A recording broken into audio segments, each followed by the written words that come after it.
বিলাসীপাৰাৰ ধৰ্মপুৰত দিনজোৰা বিস্তৃত কাৰ্যসূচীৰে কোচ ৰাজবংশী জনগোষ্ঠীয় জাতীয় উৎসৱ বিহুৱা উদযাপন। ধৰ্মপুৰ বিহুৱা উদযাপন সমিতিৰ উদ্যোগত আয়োজিত কাৰ্যসূচীত জনগোষ্ঠীটোৰ নৃত্য গীত আৰু সাংস্কৃতিক দিশসমূহ প্ৰদৰ্শন কৰে। লগতে জনগোষ্ঠীটোৰ নৃত্য গীত আদিৰ লগতে বিহুৱা সুন্দৰী প্ৰতিযোগিতাও অনুষ্ঠিত হয়। KACৰ কাৰ্যবাহী সদস্য মুকুল বৰুৱাই উদ্বোধন কৰা বিহুৱাৰ মঞ্চত বহুকেইগৰাকী বিশিষ্ট ব্যক্তি উপস্থিত থাকে। এই মঞ্চতে অঞ্চলটোৰ বিশিষ্ট শিক্ষাবিদ লেখক নাট্যকাৰ প্ৰাণেশ্বৰ বৰ্মনক অসম গ্ৰাম্য শিৰুৰত্ন বঁটা প্ৰদান কৰা হয়।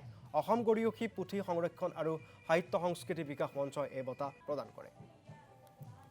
কোচ ৰাজবংশী জনগোষ্ঠীৰ জাতীয় উৎসৱ বিহুৱা আজি এটা সময়ত আমাৰ এই বিহুৱা উৎসৱটো বিলুপ্ত হোৱাৰ পথত আছিলে, কিন্তু আমাৰ দল সংগঠনবিলাকে বহুত কষ্ট কৰি আমাৰ এই যি হেৰাই যোৱা যি সংস্কৃতি পুনৰুদ্ধাৰ কৰিছে আৰু এই হেৰাই যোৱা সংস্কৃতিৰে আজি এই বিহুৱা আৰু এই বিহুৱা আজি আমাৰ ধৰ্মপুৰ বৃহত্তৰ ধৰ্মপুৰ অঞ্চলত উদযাপন হৈ আছে। আজি এইখন আমাৰ কোচ জনগোষ্ঠীৰ বৃহৎ আমাৰ এটা সংস্কৃতি, জাতীয় সংস্কৃতি।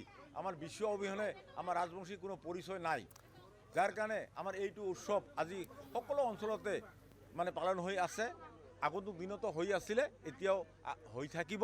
গতিকে আমি আজি আমাৰ এইখন মঞ্চত আমাৰ সন্মানীয় 10 বিলেশ্বৰ সমষ্টিৰ বিধায়ক মহোদয় তথা আমাৰ কমতাপুৰ অট'নমাছ কাউন্সিলৰ মুখ্য কাৰ্যবাহী পৰিষদ সন্মানীয় যুৱ নেতা জীৱেশ ৰায় ডাঙৰীয়াই ইয়াত অহা কথা আছিলে।